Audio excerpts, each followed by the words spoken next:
Bienvenidos a Conversaciones sin editar, un podcast de libros, canciones, música, opiniones. Hoy quisiera hablarles acerca de un tema interesante. Quisiera hablarles acerca de la alquimia. Y ustedes me dirán, bueno, pero y este loco no me acaba de decir que este podcast es de libros, de canciones. ¿Por qué Carrizo me va a hablar de alquimia? Bueno, vamos a darle tiempo al tiempo, darle un chance para que vean que la alquimia tiene mucho que ver. Empecemos por conocer que la alquimia es actualmente la base de la química, es decir, los procesos que en algún momento fueron alquímicos dieron poco a poco la evolución a lo que es la química moderna. El descubrimiento, la purificación de muchos elementos químicos que conocemos actualmente, carbono,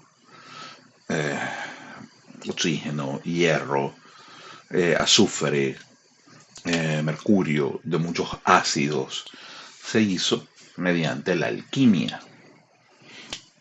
Y hay dos vertientes principales.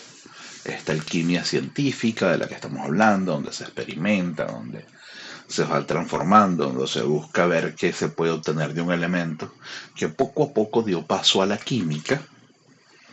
Y esta alquimia mística, por ponerle un nombre, que es la protagonista de lo que estamos hablando hoy.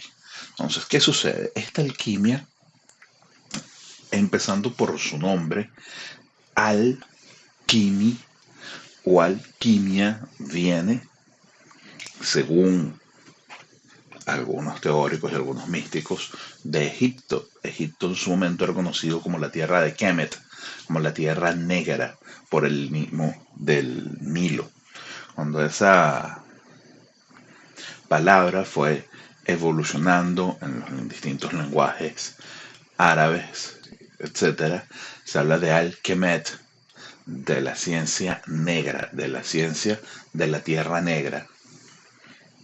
Si van en algunos libros místicos, el Kybalión, por ejemplo, o no sé, Isis desvelada de Madame Blavatsky y su teosofía, van a encontrar que cuando hablan de la alquimia, se dice que la alquimia viene de Egipto, que antes de Egipto, o al mismo tiempo en Egipto venía de Mesopotamia y de los fenicios, y que se basaba principalmente en las filosofías del dios Tot, o del dios que le dio la escritura a los egipcios, del Ibis, del dios de la sabiduría egipcia, y que ese mismo personaje Tot, a través del tiempo, era el mismo Hermes Trismegisto, que es una figura mítica, donde sea una de las frases más famosas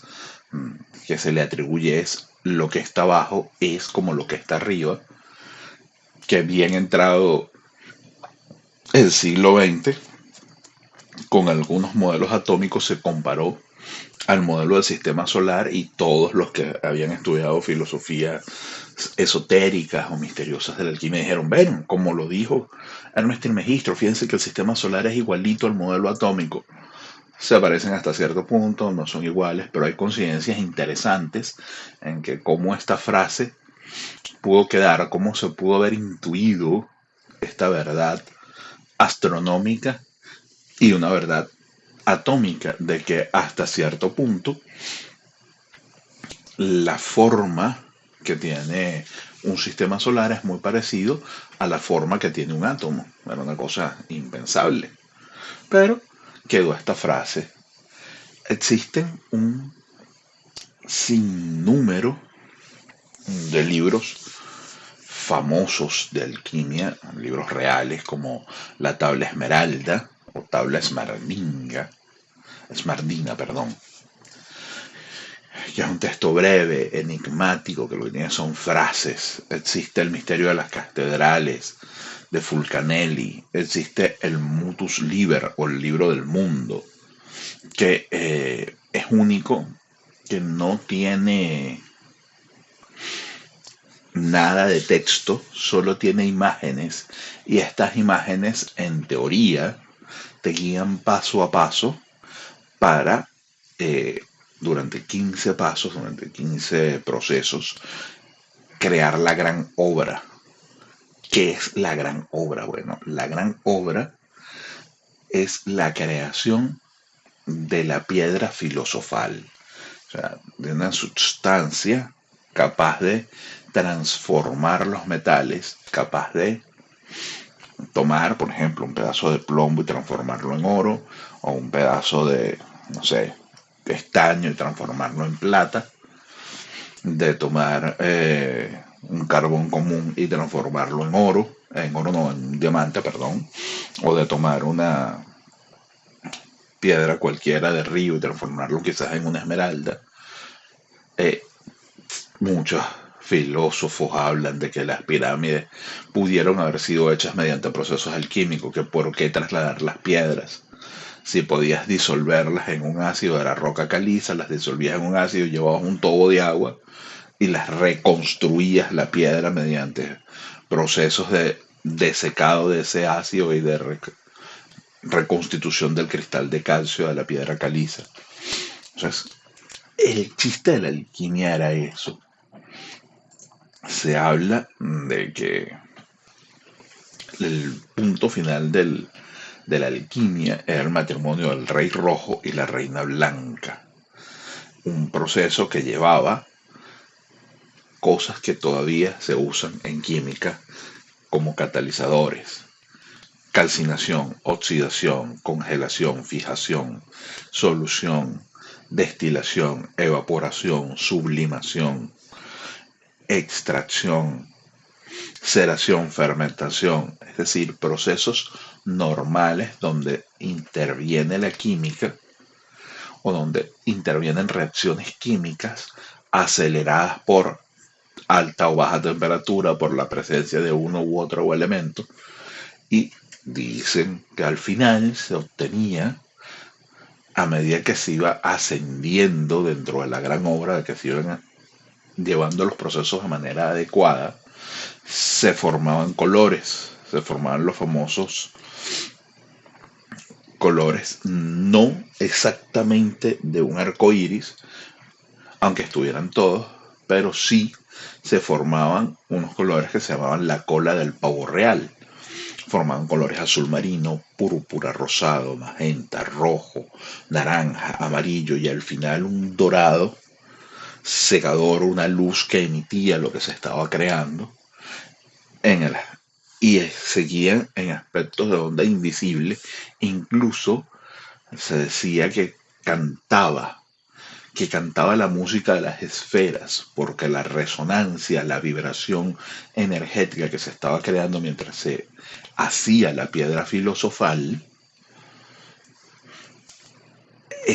que recreaba la música de las esferas, recreaba este sonido primordial de la creación, según la cual fue el primer sonido. No solamente está el creacionismo de Dios, hágase la luz, hay un creacionismo que dice que lo primero que se creó fue el sonido y que esas ondas de sonido intervinieron en la materia para que reaccionara y existiera la creación. De la misma forma, la gran obra reproducía esa creación y por eso podía permitirse que el resultado final, dependiendo de lo que leyeras, era una tierra, un polvo rojizo o un cristal rojo cuyo contacto permitía la creación de la piedra, del elixir de la vida, si se disolvía en agua, o de la transmutación de los elementos, si se utilizaba en ciertas reacciones químicas con elementos, podía transmutar y transformar metales brutos en metales nobles como el oro, piedras comunes en joyas como esmeralda, rubíes, diamantes. Imagínense lo poderoso que fue durante siglos, durante 15 siglos quizás aproximadamente, los procesos alquímicos, el estudio secreto de cómo se hacía, de por qué se hacía, de qué funcionaba, de qué hacía el agua regia, de qué hacía eh, el alabastro, de qué pasaba con el electro, de por qué funcionaba aquí. Este proceso y esta fe, digamos, o este misticismo alquímico, tiene protagonistas importantes. Y aquí es donde viene la relación con los libros, no con estos libros famosos, sino todos los libros de ficción o todos los libros que tratan de diferentes personajes. Les voy a poner un ejemplo. Existe una serie de 6 libros que se llama Los secretos del inmortal Nicolas Flamel. Y aquí ese nombre les hará un ven a mucha gente. ¿Por qué? Porque Nicolas Flamel es un personaje que no solamente tiene esta serie de 6 libros, que les recomiendo leer, otro día hablaremos de ellos. También aparecen libros como Harry Potter y la Piedra Filosofal, o aparecen películas. Fue un personaje real, un francés, y a partir de él se dice que fue el último descubridor conocido, sabido, público de la Piedra Filosofal. Supuestamente se hizo millonario de la noche a la mañana, fundó hospitales en Francia. Es un personaje real que se ha convertido en un mito por todo lo que hizo y por ser el mejor de los alquimistas. Se dice que se habla de personajes como Casanova, que también sería un alquimista, que sería la transformación de este mensajero alquimista que viene a enseñar otras cosas. Se habla de personajes como el conde de Saint Germain, que también sería otro alquimista. Entonces existen muchísimos libros donde se trata de la alquimia. Les hablé en su momento del 8, les acabo de hablar de Harry Potter y la Piedra Filosofal, les acabo de hablar de Los secretos del inmortal Nicolas Flamel. Existe Las bodas alquímicas, es un libro de filosofía. Existe el Kybalión. Existen un sinfín de escritos donde, ya sea de manera ficcionada o de manera histórica, porque hay que estar claro que la alquimia no fue solo para ficción, se utilizó también en libros reales, en bases reales, para estudios. Por ejemplo, existe Psicología y Alquimia de Gustav Jung, donde explora que la alquimia no como una disciplina protocientífica o precursora de la química, sino como una proyección del inconsciente colectivo, e interpreta los símbolos alquímicos como metáforas de los procesos psicológicos del individuo, donde la creación de la piedra filosofal sería la autorrealización, el llegar a la felicidad, ¿ok? O el llegar a la tranquilidad y a la paz mental. Existen históricos como Herreros y Alquimistas. Es un libro que traza conexiones entre las prácticas metalúrgicas, los ritos de iniciación que debía tener un herrero de diferentes culturas y el método alquímico como herramienta de transformación y cómo muchas veces se parecían.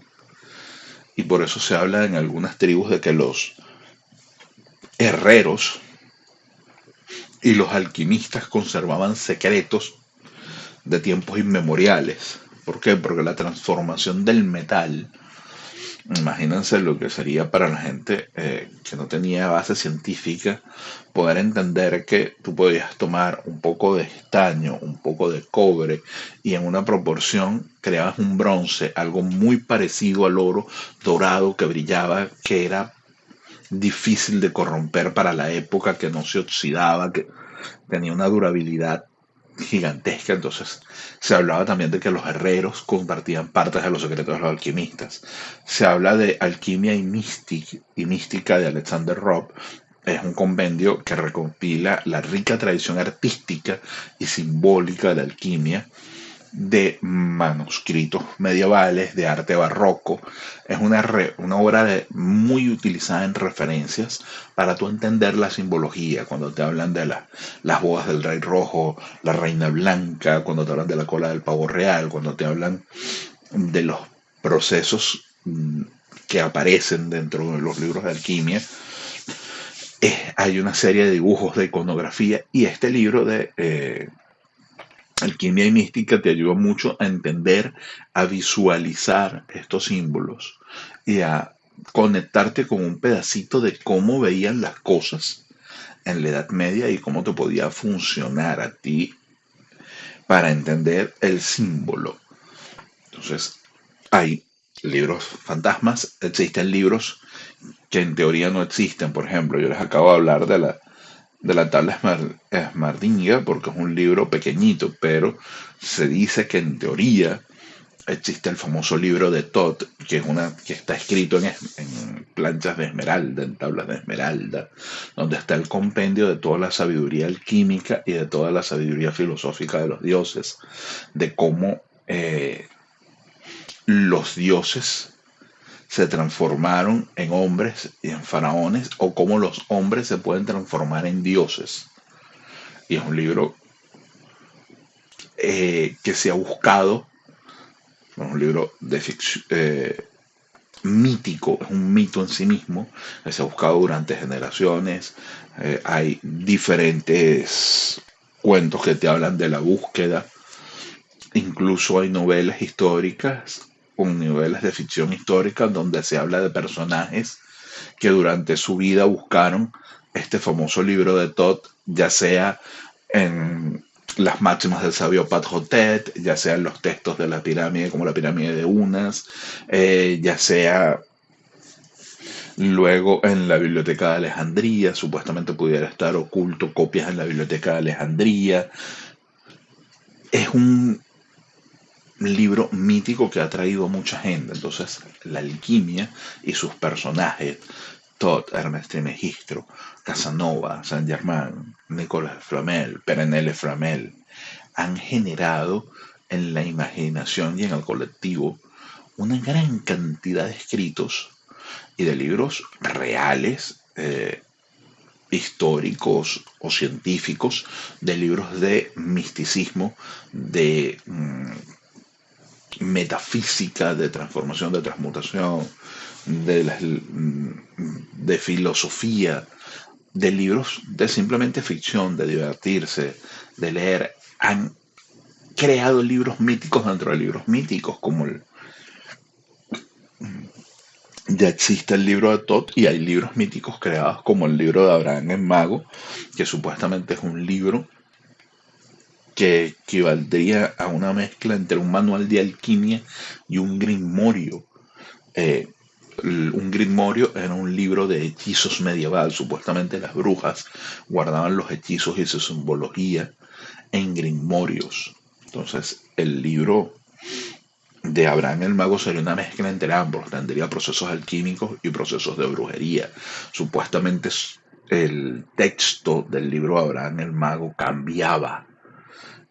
Era un libro muy corto, de quizás 30 páginas, algo así, cuyas letras se movían, cuyas letras cambiaban y que estaba escrito a la vez en todos los idiomas del mundo y que solo los elegidos lo podían leer y que aquellos elegidos que podían leerlo lo podían leer en su propio idioma. Se dice en otras formas que el proceso alquímico que llegaba hasta la piedra filosofal, a la conciliación de esta gran obra, hablaba también de cómo los antiguos descubrieron en símbolos como el Ouroboros, la serpiente que se muerde a sí misma, la eternidad, el registro del ADN, la forma en que entendería la cadena de doble hélice del ADN. Se dice que en mitos como el árbol de la vida era una forma de reflejar gráficamente la cadena de ADN que evidentemente en ese momento no se podía entender. Entonces, ha generado cualquier cantidad de conversaciones y cualquier cantidad de libros, y por eso saber un poquito de alquimia te ayuda a entender y a disfrutar mejor otros libros. Te ayuda a entender por qué era tan importante quizás en Harry Potter y la piedra filosofal, esta piedra filosofal, por qué sería capaz incluso de devolverle el cuerpo a Voldemort, o por qué sería tan importante el elixir de la vida en los secretos del inmortal Nicolas Flamel, cómo se desarrolla, o por qué sería importante eh, esta transformación o este reflejo del inconsciente colectivo a través de la Edad Media si lees un libro como el que les mencioné de Gustav Jung de psicología y alquimia. Entonces, el entender un poquito te permite disfrutar tanto libros reales, científicos, como libros de ficción, como novelas de manera jovial, de manera y a la vez de manera intelectual, a la vez hacerte tus propias preguntas. Preguntas como la que inmortalizó Queen quizás en una canción, ¿quién quisiera vivir para siempre? Esto fue Conversaciones sin editar.